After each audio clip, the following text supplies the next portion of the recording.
ತಪಸ್ಸು ಕಾಲದ ಮೊದಲನೇ ಗುರುವಾರ. ಮೊದಲನೇ ವಾಚನ. ಎಸ್ತೇರಳ ಗ್ರಂಥದಿಂದ ವಾಚನ. ಮರಣ ಭಯದಿಂದ ಕಂಗೆಟ್ಟ ರಾಣಿ ಎಸ್ತೇರಳು ಸರ್ವೇಶ್ವರನ ಆಶ್ರಯವನ್ನು ಕೋರಿದಳು. ಇಸ್ರಾಯೇಲರ ದೇವರಾದ ಸರ್ವೇಶ್ವರನಿಗೆ ಪ್ರಾರ್ಥನೆ ಮಾಡುತ್ತಾ ಈ ಪರಿ ಮೊರೆಯಿಟ್ಟಳು. ನನ್ನ ಸರ್ವೇಶ್ವರ ಅರಸನೇ, ತಾವೊಬ್ಬರೇ ದೇವರು, ಒಬ್ಬಂಟಿಗಳು ನಾನು, ತಾವೇ ನನಗೆ ನೆರವು. ನನ್ನ ಪ್ರಾಣಕ್ಕೆ ಖಂಡಾಂತರ ಬಂದಿದ ಈ ವೇಳೆಯಲ್ಲಿ ತಮ್ಮನ್ನಲ್ಲದೆ ಯಾರನ್ನು ಆಶ್ರಯಿಸಲಿ? ತಾವಾರಿಸಿಕೊಂಡಿರಿ ಸಕಲ ರಾಷ್ಟ್ರಗಳಿಂದ ಇಸ್ರಾಯೇಲನನ್ನು, ತಮ್ಮ ಪ್ರಜೆಯಾಗಲು ಪ್ರತ್ಯೇಕಿಸಿದ್ದೀರಿ ನಮ್ಮ ಪೂರ್ವಜರನ್ನು. ತಪ್ಪದೆ ಈಡೇರಿಸಿಬಿದ್ದೀರಿ ತಮ್ಮ ವಾಗ್ದಾನಗಳನ್ನು. ಕುಟುಂಬದವರಿಗೆ ಬಾಲ್ಯದಿಂದಲೇ ನಾ ಕಲಿತ ಈ ಪಾಠವನ್ನು.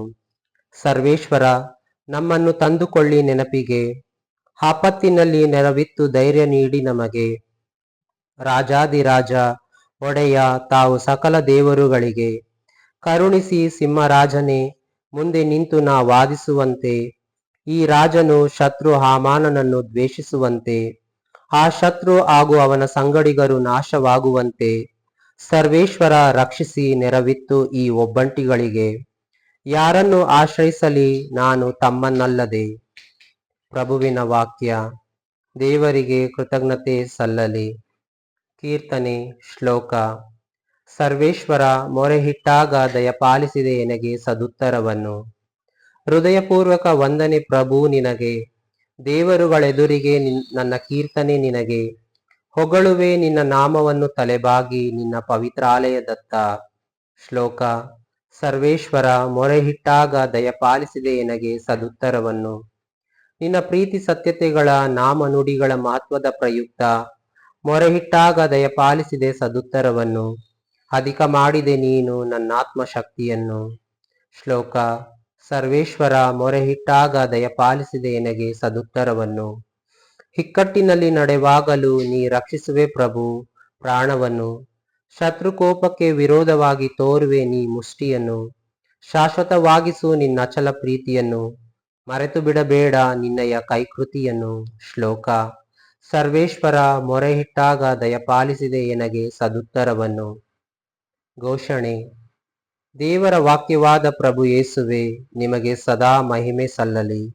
ಶುದ್ಧ ಹೃದಯವನ್ನು ದೇವ ನಿರ್ಮಿಸು, ಜೀವೋದ್ಧಾರವನ್ನು ಮರಳಿ ಸವಿಯುವಂತೆ ಮಾಡು.